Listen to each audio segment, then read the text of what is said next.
Hello everyone, I am the Script Monk and welcome to part Trace in my series on screenwriting lessons I learned from watching the gold standard of the Hollywood action film, Die Hard. And one thing that makes Die Hard the gold standard is the way it constantly builds and maintains such a high level of intensity throughout. So in this video, I'm going to reveal 3 hidden strategies behind this. And as always, if you enjoy this video, please make sure to click the like button so that I know you're interested in seeing part 4. So here we go.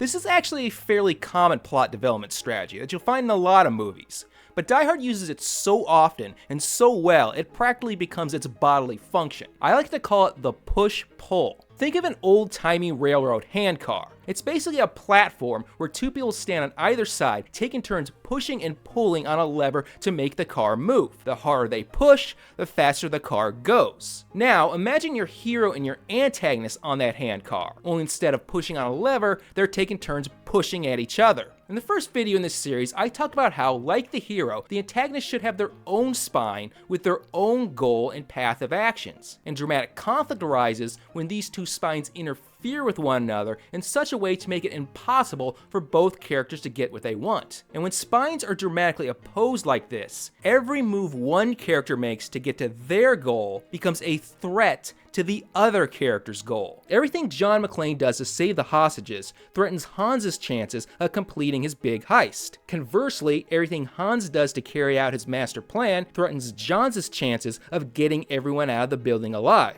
So, every time one of them acts, the other senses a threat to his own interests and must react. This creates a counter threat, prompting a reaction to the reaction, and then a reaction to the reaction to the reaction, and so on and so forth. The laws of physics state that for every action, there occurs an equal and opposite reaction. But the laws of plot physics say that for every action, there should be an opposite and even greater reaction, meaning the situation escalates as each reaction attempts to outdo the one before it. To demonstrate, in Die Hard's Act 2A, John McClane's aim is to contact the police so they can resolve the situation. So John takes a simple first action. He pulls the fire alarm. But Hans immediately senses this as a personal threat and reacts by sending Tony to capture him. This now is a threat to John. So John reacts by attempting to arrest Tony. Tony, of course, isn't having this, so he escalates the situation with a reaction to the reaction, resulting in a fight that results in the accidental death of Tony. So now the ball is in John's court. Okay, this guy wants to play dirty, I can do that too. So John responds to Hans's threat with a threat of his own to gain a tactical advantage. But this also has an unwanted reaction. You just pissed off Carl, and you do not want to get on Carl's bad side. This pattern then repeats in the next sequence, only now on a bigger scale. Failing with the fire alarm, John now takes a riskier action to contact the police. But again, Hans intercepts the threat and reacts by sending an even bigger force against John. This again results in a battle where every action is met by a more extreme reaction, causing intensity to build with every turn. Luckily for John, this sequence is interrupted, only for the pattern to repeat again. An action triggers a reaction, which triggers a counter-reaction, which forces an even greater counter-reaction until all hell breaks loose. Note how these sequences never start with the most extreme actions. Instead, they build to this insanity through a chain of logical steps. The 2 sides shove at each other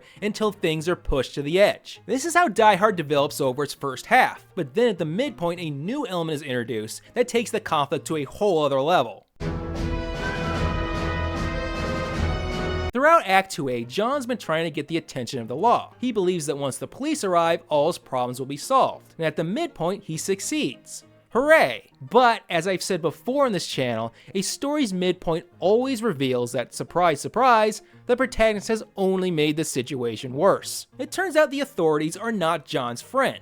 They are ignorant, incompetent, refuse to listen to John, and if left on their own will only cause more bloodshed. So now, if John wants to save the hostages, he must now fight not only against Hans, but against the authorities as well. Meanwhile, if Hans still wants to pull off his big heist, he must now deal with both John and the authorities. So we've suddenly gone from having one line of conflict to three: John versus Hans, John versus the authorities, and the authorities versus Hans, creating triangular antagonism. Triangular antagonism isn't found very often in movies, but it's given us some truly memorable films. Like in Fargo, you got Jerry Lundegaard, Chief Marge, and the kidnappers Carl and Greer. In The Departed, we got Billy Costigan and Colin Sullivan, but both are in conflict with Frank Costello. In Marvel Civil War, we got Steve Rogers versus Tony Stark versus Baron Zemo. And most obviously, the good, the bad, and the ugly. You got to unleash the power of the pyramid. No, it's a triangle, Stanley. Now, by the authorities, I'm including FBI agents Johnson & Johnson, along with Lieutenant Robinson and the LAPD, because structurally speaking, the arrival of the agents acts as an escalation on the authorities' part after Robinson's first actions meet total failure. Anyway, with three lines of conflict, Die Hard creates a scenario where there's never a reason for the intensity to let up. Anytime there's a lull in the John-Hans conflict,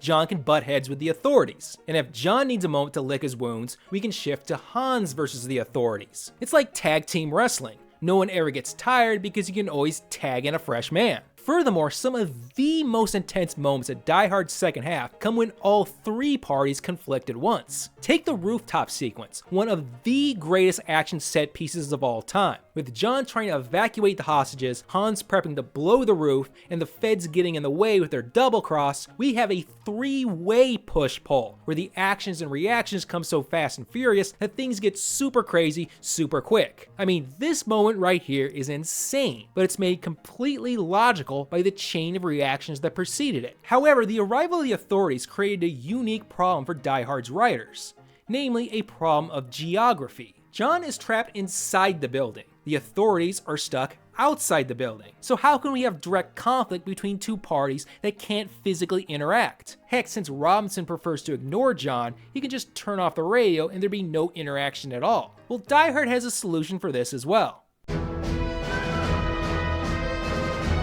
Whenever a corporate CEO can't attend an important meeting, they send a proxy.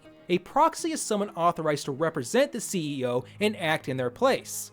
Likewise, John McClane can't physically attend his conflict with the authorities, so the story creates a proxy to send in his place. John McClane and Sergeant Powell are presented as two guys cut from the same cloth. They act alike, think alike, and laugh at each other's bad jokes. Powell always thinks what John thinks, knows what John knows, and wants what John wants, no matter how ignorant or arrogant the rest of the police force might be. Because of this, John doesn't need to engage in much direct conflict with the authorities, because Powell is there to do it for him. Powell's job is to fight for John. Fight for John to be recognized, fight for John's safety, fight to get the authorities to do what John needs them to do. Powell represents John in a place where John can't be, and because of this proxy work, the conflict with the authorities never lags. Anytime you want to go home, you consider yourself dismissed.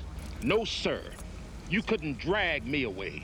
And Powell isn't the only example of a John proxy. At the top of Act 3, John's got his hands full battling Carl, and then he's busy with the rooftop sequence. But we can't let the conflict with Hans grow cold. We're heading towards our big final confrontation. So this time, Holly steps up. Holly and Hans go at it while John takes care of business elsewhere, filling John's shoes until John can arrive for the final face-off. And you might also say Argyle acts as a John proxy right here. Argyle steps in just because John can't be everywhere all the time. Once again, if you're enjoying this series of videos, please make sure to click the like button and leave a comment below so I'll know it's going to be worth continuing.